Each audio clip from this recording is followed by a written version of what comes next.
उसको बंद। Hello, good morning students. हम लोग कल पढ़ रहे थे डिस्टेंस और डिस्प्लेसमेंट के बारे में पढ़ चुके थे, उसके डेफिनेशन उसको डिफाइन कर चुके थे और आज हमको उसका डिफरेंस के बारे में निकालना था। तो मैंने थोड़ा टाइम सेव करने के लिए, क्योंकि ज़्यादा लेंथी वीडियो हो जाता है तो it is very difficult to upload that, है ना। तो इसी वजह से मैं पहले से लिख दिया हूँ। तो so I request you to pause the video and write down all these notes and I will also explain this, है ना। तो आपको जब भी कोई नोट्स लिखना हो, अगर आपको स्क्रीन पे पूरा दिख रहा है तो आप उसको पॉज कीजिए, उसके बाद आप सारा नोट कर लीजिए, ठीक है। उसके बाद फिर रिज्यूम करके आप वीडियो को पूरा देख सकते हैं। तो यानी what is the difference between distance and displacement, है ना। The basic difference between distance and displacement is that it is a scalar quantity, it is a vector quantity. It is a scalar quantity but, और ये vector quantity है पहला, है ना। ये मतलब साइंटिफिक वो हुआ।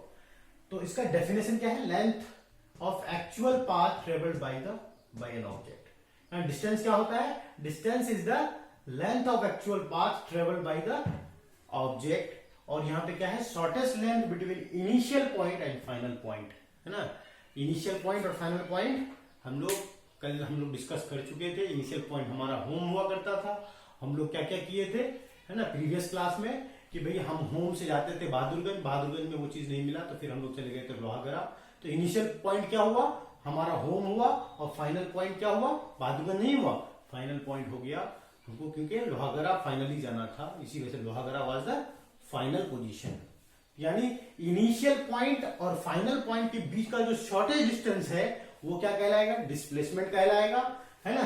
और जो एक्चुअल लेंथ जो ट्रेवल किया था कि उसके अपने घर से बहादुरगंज से फिर लोहागड़ा, तो ये जो था एक्चुअल लेंथ ट्रेवल कर रहा था। तो ये एक्चुअल पाथ जो ट्रेवल करता है उसको क्या बोलते हैं? डिस्टेंस बोलते हैं। और जो शॉर्टेस्ट लेंथ होता है between 2 points is displacement. It is a scalar quantity. Distance is scalar quantity because it has only magnitude but no direction. But in this case displacement में क्या होता है? वेक्टर क्वांटिटी ये होता है। वो वेक्टर क्वांटिटी क्यों होता है? क्योंकि इसमें मैग्नीट्यूड के साथ साथ क्या होता है? एज वेल एज डायरेक्शन भी हम इसका बता देते हैं। That is why we call it vector quantity. अभी आगे चल करके हम लोग और भी 2-4 क्वांटिटीज पढ़ेंगे जो क्या होगा? वेक्टर होगा, है कि नहीं। और कुछ क्वांटिटीज क्या होगा? स्केलर होगा। क्लास 9th में ही हम लोग इस तरह का कॉन्सेप्ट पढ़ेंगे, वर्क एनर्जी पावर पढ़ेंगे, force and laws of motion पढ़ेंगे। तो वहां पे भी कुछ क्वांटिटीज क्या होगी? वो क्या होगी? वेक्टर क्वांटिटीज होगी। कुछ क्या होगी? स्केलर होगी। तो हम लोग पढ़ेंगे अच्छे तरह से। It remains positive, can not be zero और नेगेटिव। यानी डिस्टेंस हमेशा क्या होगा? पॉजिटिव होगा, नेगेटिव भी नहीं होगा और जीरो भी नहीं होगा। कोई बोले सकते डिस्टेंस जीरो है, ऐसा भी नहीं होगा और नेगेटिव भी नहीं होगा। But it can be positive, negative और जीरो, है ना। नेगेटिव भी होगा डिस्प्लेसमेंट, जीरो भी होगा और पॉजिटिव भी होगा। तो कोई बोलेगा कि डिस्प्लेसमेंट जीरो कैसे हो जाएगा सर? तो आप क्या किए? आप इस डे स्कॉलर है ना। आप मार्केट गए, फॉर एग्जांपल आप मार्केट गए, है कि नहीं। अपने घर से मार्केट गए, फिर मार्केट से फिर रिटर्न घर पे आ गए। तो आपका इनिशियल पॉइंट तो घर था, फिर फाइनल पॉइंट भी घर है। जब इनिशियल पॉइंट और फाइनल पॉइंट अगर सेम हो जाता है देन क्या होगा? डिस्प्लेसमेंट। आपने तो डिस्प्लेसमेंट किया ही नहीं। क्यों? क्योंकि आपका इनिशियल पॉइंट भी वही था और फाइनल पॉइंट भी वही है। इसका मतलब क्या हुआ कि आपने कोई डिस्प्लेसमेंट नहीं किया। तो आप चौंक जाएंगे, है कि नहीं। यानी कहीं जाते हैं, दिन भर घूमते हैं, 100 किलोमीटर आप ट्रेवल कर लेते हैं, बट अगर आप फाइनली रात में घर आ जाते हैं तो कोई बोलेगा कि भाई दिन भर में आप कितना डिस्प्लेस किए? तो आपको जवाब देना पड़ेगा कि हमारा डिस्प्लेसमेंट जीरो था, बट हमने ट्रेवल किया है 80 kilometre, therefore my distance is 80 kilometre and displacement is zero. और ये 80 किलोमीटर, है ना। यानी इनिशियल पॉइंट और फाइनल पॉइंट अगर सेम हो जाए तो उस केस में डिस्प्लेसमेंट जीरो होता है। ये बिल्कुल याद कर लीजिए, बाय हार्ट याद कर लीजिए कि भाई जब इनिशियल पॉइंट, इनिशियल पोजीशन और फाइनल पोजीशन अगर सेम हो जाए तो क्या होगा? वो जो है जीरो हो जाएगा। Displacement will be zero. Negative कब होगा उसके बारे में हम लोग बात करेंगे। Distance can be equal to displacement. Distance जो है डिस्प्लेसमेंट के बराबर होगा। वो किस केस में होगा? अगर कोई मान लिए कि पॉइंट है ना ए से बी गया, है ना, ए से बी गया, ये 10 किलोमीटर अगर है कि नहीं, तो यहां से यहां तक का डिस्टेंस 10 किलोमीटर है, तो डिस्प्लेसमेंट कितना होगा? वो भी 10 किलोमीटर ही होगा। डिस्प्लेसमेंट भी वही होगा। इनिशियल पॉइंट ये है, फाइनल पॉइंट ये है, तो इनिशियल फाइनल पॉइंट के बीच में कितना डिस्टेंस है? उतना 10 किलोमीटर है। इसका मतलब डिस्प्लेसमेंट कितना होगा? 10 ही होगा। और डिस्प्लेसमेंट कितना होगा? 10 किलोमीटर। और डिस्टेंस कितना होगा?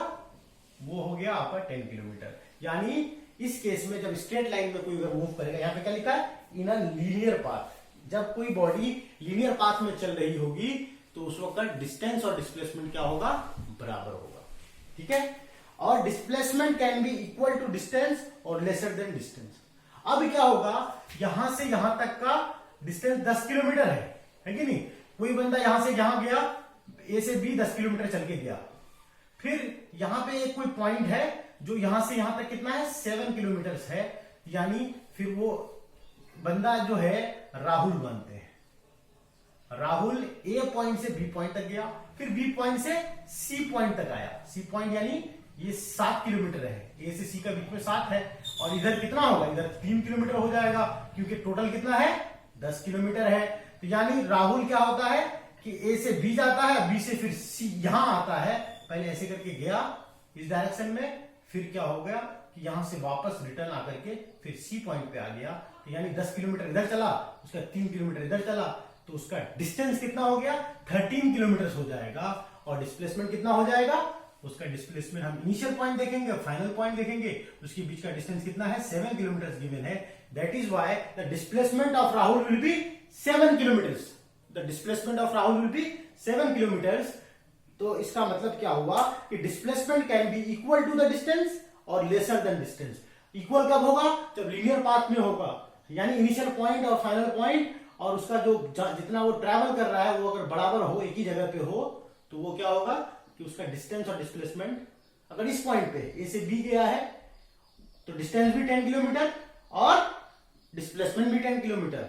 अगर वो फिर इधर चलना शुरू कर दिया है बैक, तो फिर उसका डिस्प्लेसमेंट और डिस्टेंस में डिफरेंस आ जाएगा। यानी इस केस में क्या हुआ था कि 7 किलोमीटर उसका डिस्प्लेसमेंट हो गया और 13 किलोमीटर, 10 प्लस 3 किलोमीटर यानी 13 किलोमीटर उसका क्या हो गया? डिस्टेंस हो गया।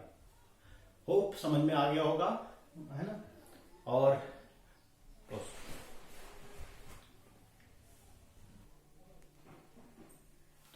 Students, one question for you. आपको मैं एक क्वेश्चन दिया हूं, वो डिस्टेंस और डिस्प्लेसमेंट के बारे में है। तो क्वेश्चन कहता है Rahul travels from point A to point B and back to point C. यानी है ना, ए पॉइंट से बी पॉइंट जाता है और फिर उसी रास्ते से पॉइंट सी तक आता है। और ए और बी के बीच में A and B are 15 kilometres apart. The distance between A and C is 8 kilometres and find the actual path travelled by Rahul. या समझिए, find the actual path, repeat हो गया है, find the actual path. Actual path का मतलब क्या होता है? आपको क्या पढ़ा है? एक्चुअल पाथ किसको बोलते हैं? है ना, एक्चुअल पाथ डिस्टेंस को बोलते हैं। Find the actual path travelled by Rahul and also his displacement, यानी उसका डिस्प्लेसमेंट कितना है। तो इस क्वेश्चन में हमें क्या समझ में आया कि भाई इसका एक्चुअल पाथ पूछ रहा है, इसका मतलब डिस्टेंस पूछ रहा है और उसका डिस्प्लेसमेंट पूछ रहा है। तो यानी हमको फाइंड क्या करना है? डिस्टेंस और डिस्प्लेसमेंट फाइंड करना है। तो क्वेश्चन को पढ़ने के बाद हमको क्या समझ में आया? Rahul travels from A point to B point, यानी राहुल जो है पॉइंट ए से बी पॉइंट तक गया, है ना, बी पॉइंट तक गया। और A and B are 15 kilometre apart, यानी क्या है? 15 किलोमीटर है। ए से बी की दूरी कितनी है? 15 किलोमीटर है ना, कितनी है? 15 किलोमीटर है ना। तो फिर क्या कह रहा है? And back to C. Back to C मतलब यहां गया, ए से बी गया, फिर बैक टू सी, इसका मतलब सी कहीं यहां कहीं पे होगा। तो फिर क्या है? ए और सी के बीच का डिस्टेंस कितना है? लेकिन यहां पे अगर 15 है तो ये ए और सी के बीच में 8 किलोमीटर है। तो यानी जाहिर सी बात, ये अगर यहाँ से यहाँ तक 15 है तो 8 है, तो आधा से गुणा ज्यादा होगा जी, है कि नहीं, आधा से कुछ ज्यादा होगा। यानी ये पॉइंट अगर ए है, ये बी है, तो ये सी हो जाएगा जी, है ना। तो कैसे हमको पता लगा कि सी इधर होगा कि आगे होगा, क्योंकि यहां पे लिखा हुआ था बैक टू सी, है ना। Rahul travels from point A to B and back to C. इसका मतलब क्या होगा, बैक टू सी का मतलब पहले तो वो ऐसे गया होगा, उसके बाद वो यहां बी पहुंचा होगा, बी से फिर यहां आया होगा, तो यहां पे आकर के रुक जाता है। तो लाइट चली गई है। तो स्टूडेंट्स लाइट आ गई है, अब शुरू करेंगे फिर हमसे। फिर से देखिए क्या कह रहा है इस क्वेश्चन में, राहुल ए से बी जाता है और बी से वापस सी तक आता है, ठीक है। यहां से एक बार गया, फिर यहां से यहां आया, यहां के रुक गया। उसके बाद पूछ रहा है कि भैया मैंने कितना डिस्टेंस ट्रेवल किया और कितना डिस्प्लेस किया, सब हमको बताओ। तो आपको बताना है इस सवाल का जवाब, कि डिस्प्लेसमेंट भी बताना है और एक्चुअल पाथ जो ट्रेवल किया वो भी बताना है, यानी आपको डिस्टेंस बताना है। तो यानी अगर इसका हम एक्चुअल पाथ यानी डिस्टेंस निकाले तो कैसे निकालेंगे, डिस्टेंस क्या होगा, है ना, ए से बी गया था, है ना जी, ए बी होगा डिस्टेंस ए बी, उसके बाद फिर बी से सी आया है तो A B plus B C हो जाएगा। तो ए बी तो हमको पता है कि कितना है, 15 किलोमीटर है, और बी सी पता है, नहीं पता है। और यहां पे दे रखा है ए और सी के बीच में कितना है, 8 किलोमीटर है। ए और सी के बीच में कितना है, 8 किलोमीटर है, और ये टोटल अगर 15 है और ये कितना है, 8 किलोमीटर है, तो ये 7 किलोमीटर होगा ना। 15 माइनस 8 इज 7, कितना होगा, 7 किलोमीटर होगा। किससे, सी से बी के बीच में डिस्टेंस, यानी सी से लेके बी, बी से सी आया होगा तो 7 किलोमीटर ट्रेवल किया होगा। कितना किया होगा, 7 किलोमीटर, है ना, 7 किलोमीटर, है कि नहीं। A B is 15 kilometre, A to B 15 kilometre and B C कितना, 7 किलोमीटर आया, तो 7 किलोमीटर लिख लिया। 15 plus 7 kilometre is 22 kilometers. This is the distance traveled, that is actual path traveled by Rahul. क्या हो गया, ये actual path हो गया, actual path. Now ये आप नोट कर लें, है कि नहीं, पॉज करके, उसके बाद फिर मैं डिस्प्लेसमेंट बताऊंगा, ठीक है। एक्चुअल पाथ हो गया राहुल का, यानी 22 किलोमीटर, यहां से यहां गया, यहां से यहां आया तो 22 किलोमीटर। तो हम क्या निकालेंगे, डिस्प्लेसमेंट निकालेंगे, है कि नहीं। यानी इसका इनिशियल पॉइंट क्या है, ए से स्टार्ट किया है, तो ये क्या होगा, इनिशियल पॉइंट होगा। क्या होगा, इनिशियल पॉइंट, इनिशियल पोजीशन, और ये क्या है, फाइनल पोजीशन है, final point.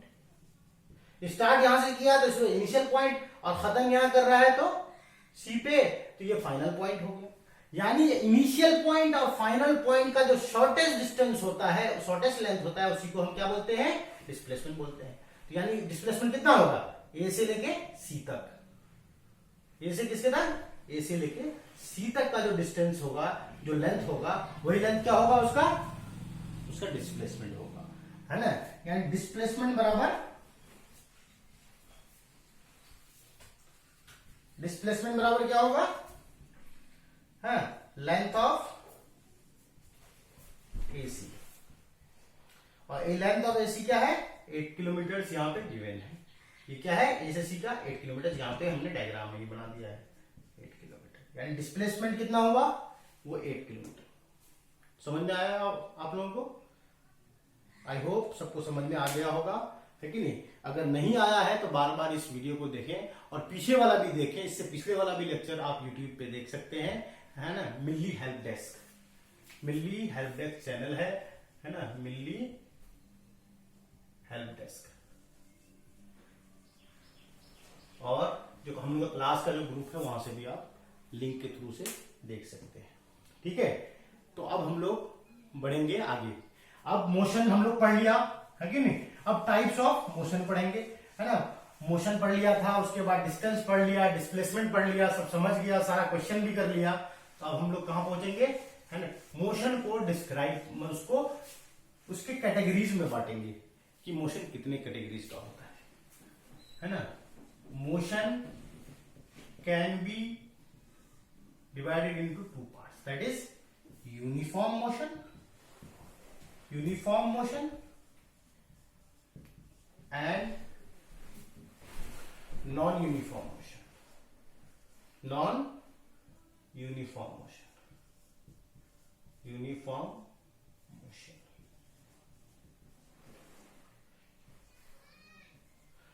Uniform motion, non uniform motion.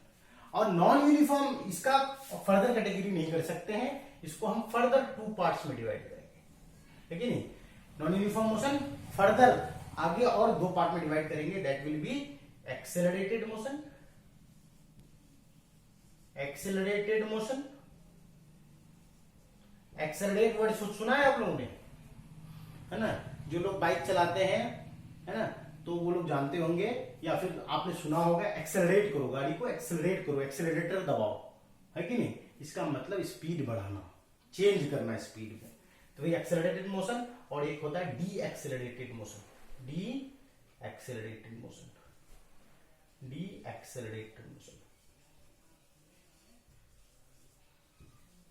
है ना, है कि नहीं।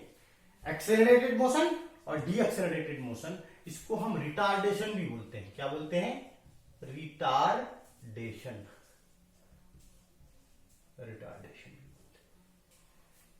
है ना।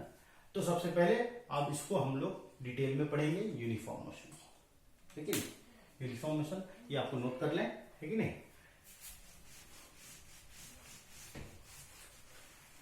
Uniform motion,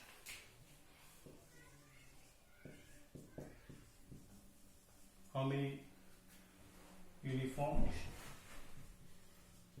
3 minutes। Uniform motion, है ना, यूनिफॉर्म, है ना। तो यहां पे क्या है, यूनिफॉर्म मोशन में मान लिए कि एक कोई लिख लो, यहां ओ से स्टार्ट किया, है कि नहीं, 1 सेकेंड में, यहां पे दूसरा सेकेंड, यहां पे 3rd सेकेंड, है ना। यानी 0 सेकेंड से 1 सेकेंड के बीच में 1 सेकेंड का इंटरवल हुआ। ये भी क्या हो गया, यहां से यहां तक जो है, इसको क्या बोलेंगे, इसको इंटरवल बोलेंगे। क्या बोलेंगे, इंटरवल। ये एक इंटरवल हो गया, एक दूसरा इंटरवल होगा। ये सारा क्या है, इंटरवल है। ये क्या है, इंटरवल। कितना सेकंड का इंटरवल है यहाँ पे, 1 सेकंड का इंटरवल है। 1 सेकंड, 2 सेकंड, 3 सेकंड और 4 सेकंड। कितना, 4 सेकंड। तो मान लीजिए कोई गाड़ी चल रही है कि नहीं। तो यहां पे जो है ना, पहले सेकंड में 4 मीटर चला, है ना, और दूसरे सेकंड होते होते 8 मीटर कर लिया, 8 मीटर पे पहुंच गया। तीसरा सेकंड में 12 मीटर पे चला गया, फिर 16 मीटर पे चला गया। तो 0 से 1 सेकंड का इंटरवल 1 सेकंड का हुआ, तो और 1 सेकंड से लेकर 2 सेकंड तक का इंटरवल 1 सेकंड का हुआ। तो हर इंटरवल में कितना कितना बढ़ रहा है, यानी इस इंटरवल में 4 मीटर चला, तो इसमें कितना चला जी, 8 - 4 करेंगे तो 4 ही चला ना, इसमें भी 4 मीटर ही चला। 12 - 8 करेंगे तो कितना होगा, 4 होगा। ये भी क्या हुआ, 4 मीटर ही चला, यानी 2 सेकंड से 3 सेकंड के बीच में भी 4 मीटर चला, है ना। और 3 सेकंड और 4 सेकंड के बीच में भी कितना चला, 4 मीटर ही चला। इसका मतलब क्या हुआ, इंटरवल कितना का है, 1 सेकंड का। इंटरवल कितना सेकंड का, 1 सेकंड का। और हर इंटरवल में कितना डिस्टेंस ट्रेवल कर रहा है, 4 मीटर। यानी हर इंटरवल में 4 मीटर, है ना। पहला इंटरवल में भी 4, दूसरा में 4, तीसरे में 4। यानी इसका मतलब क्या हुआ है, uniform motion can be defined as, है ना, इफ क्या होगा कि इक्वल इंटरवल ऑफ टाइम में इक्वल डिस्टेंस अगर ट्रेवल करेगा तो वो क्या कहलाएगा, वो कहलाएगा uniform motion. Any body a body which, ये आप नोट कर लेंगे, अच्छे से बना लेंगे थोड़ा सा स्केल से। a body which travels or cover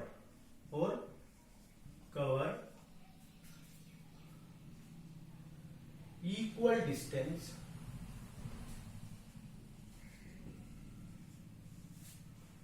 in equal interval of time, है ना।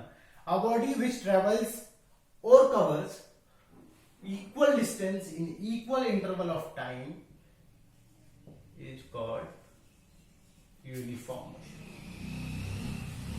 Uniform motion क्या हुआ? Uniform motion. यूनिफॉर्म मोशन, है ना। A body which travels or covers equal distance in equal interval of time is called uniform motion। यानी इसका जो graph होगा, graph for this will be, ये क्या हो गया? एक्स एक्सिस हो गया, ये वाई एक्सिस हो गया। और हमेशा एक्स एक्सिस में क्या रखते हैं हम? टाइम की क्वांटिटी को रखेंगे। क्या रखेंगे? एक्स एक्सिस में हमेशा, है ना, ये है टाइम होगा, है ना। टाइम किस में होगा? सेकेंड में होगा। और यहां पे कितना होगा? ये डिस्टेंस हो गया, है ना। ये क्या हो गया? डिस्टेंस, है ना। और इसका ग्राफ कैसा होगा? ऐसे होगा। यूनिफॉर्म मोशन का ग्राफ कैसा होगा? डिस्टेंस टाइम ग्राफ ये होगा। और डिस्टेंस को एस से डिस्क्राइब करते हैं, है ना। टाइम इन सेकेंड, है ना। टाइम को टी मानेंगे, है कि नहीं, और एस को सेकेंड, है ना। डिस्टेंस को एस से डिनोट करते हैं, टाइम को टी से डिनोट करते हैं। और ग्राफ कैसा होगा? इसका ऐसा ग्राफ होगा, स्ट्रेट लाइन होगा। यानी आप देखेंगे हर इंटरवल में जितना इधर बढ़ रहा है उतना इधर भी बढ़ेगा, जितना इधर बढ़ रहा है उतना, है ना, प्रोपोर्शन में बढ़ेगा। तो यानी यूनिफॉर्म मोशन क्या है? इक्वल इंटरवल में अगर इक्वल डिस्टेंस ट्रेवल करता है तो वो क्या कहलाएगा? यूनिफॉर्म मोशन कहलाएगा। क्या कहलाएगा? Uniform motion. आज के लिए इतना ही काफी। अल्लाह हाफ़िज़।